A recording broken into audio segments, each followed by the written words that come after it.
Well, hello there. Now, as I spend so much of my time on YouTube, I look at a number of different things, and something I have a bit of an interest in is knives.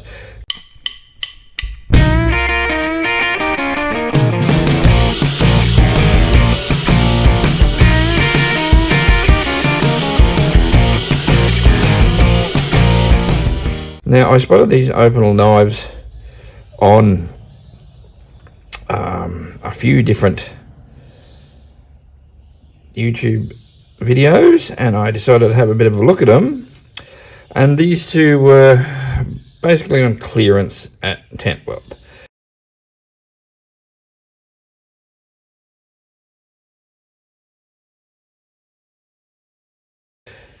Now, I have never seen a knife divide people in the comments like this. Like, usually they're, oh, that's rubbish, or oh no, these are really good, or but this one, the backwards and forwards was just unbelievable. Now, if you've not seen the Opinel knives, I'll give you a bit of a short story on them. Now, Opinel's been around for like 100 years more. And they basically just do the same knife. There are slight differences. You can find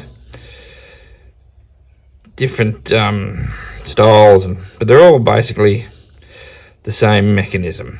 So this is the number 8. I got this one in stainless steel. It's 11 centimeters long.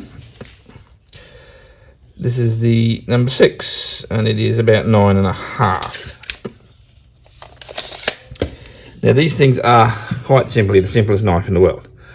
There's a locking collar here that stops it from coming open. You switch that back, pull the blade out, and then you move the collar back across to stop it from folding in again. There's no fancy flick, there's no one hand, there's nothing but simplicity here. There is, in this knife, there is this handle, this blade, this rotating collar, the metal collar on there, and one rivet. That is it. There are 5 parts to this knife. Now, as I said, this has divided the internet, because the comments I saw raised from people saying they'd had one of these for 70 years since they were in the Scouts, and other people saying, no, these are throwaway knives. You just buy one, use it till it's worn out, then throw away and buy another one. Now, the reason for that is that they are so cheap. Now, you would have seen at the start the prices I paid for these. Now, you got to remember, in Australian dollars, that's probably double what you'd pay in American dollars or euros or British pounds. So these, even at full price, they're a $30 knife, so they're like a $15 pound euro knife. So for a lot of people, they are just a disposable item. But I just think the sheer simplicity of the tool makes it just incredible. And to think that they have managed to figure out something that has remained basically unchanged for over 100 years. Now, the locking slits in the collar here were put in the last 40 or 50 years or so, but I would say they were basically just to get through knife laws, you know, because safety is always going to be part of our modern life.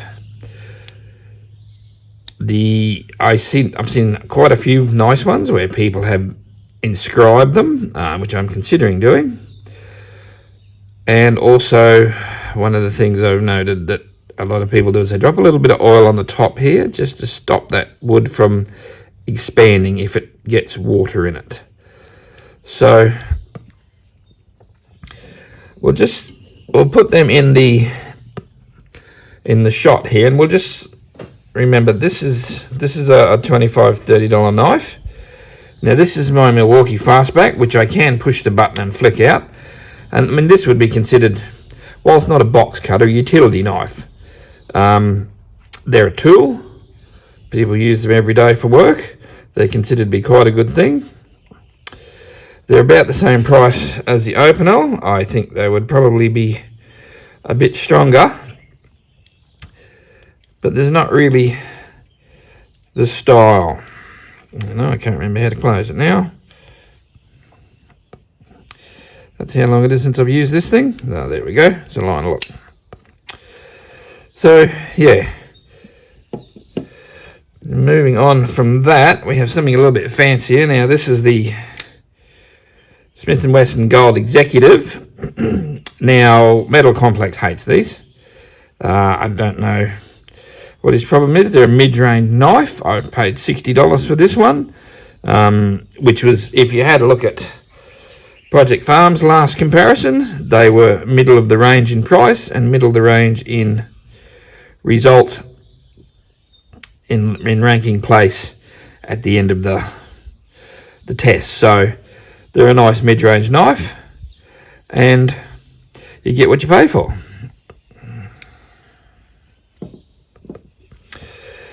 And at the top end, of course, well, not even at the top end. One of the things when you start going down the rabbit hole of anything is what you think is the best thing you can buy is nowhere near the best thing you can buy. You know, this is the Leatherman. This is the cheapest Leatherman. I have seen a lot of the American people deride this just because it's a $40 knife. I believe I paid $90 for this one. I think it's now about $115. I just wanted to get a Leatherman so that I could have a look at the quality and the detail, and it is a very nice thing. And then I'm watching on, I forget whose channel it was the other day, and he was testing a $1,000 knife, and I'm thinking, no, that's a $1,000 American knife. So, you know, these people are pulling out their pocket knives or their EDC, everyday carry knives, that are, you know, upwards of $500 Australian, and I'm thinking, well, it's a bit like I have a Milwaukee and a Bosch Professional drill, and there's people who would tell you one's good and one's rubbish, and then there's people who will just go and buy a Hilti. So yeah, you've really got to consider what your use is. For some people it's very important to have what they consider to be the best, or to try and attain what they consider the best, like my Leatherman here. But realistically, this is simple, very easy to use. This one's stainless steel, made for cutting food. So, and it will do everything that any other knife will do. And one other trick I did see, if you do have trouble getting the blade out with these knives, there's a point here. You tap that and you can now see that the blade had made itself more attainable. But anyway, that's my two new Opinel knives, made in France, have been for, yeah, like I said, I think 120 years, something like that, with only two minor changes to the process on the way. Okay then, well, I hope you've enjoyed this look at these, and I'm going to go and cut stuff. Thank you.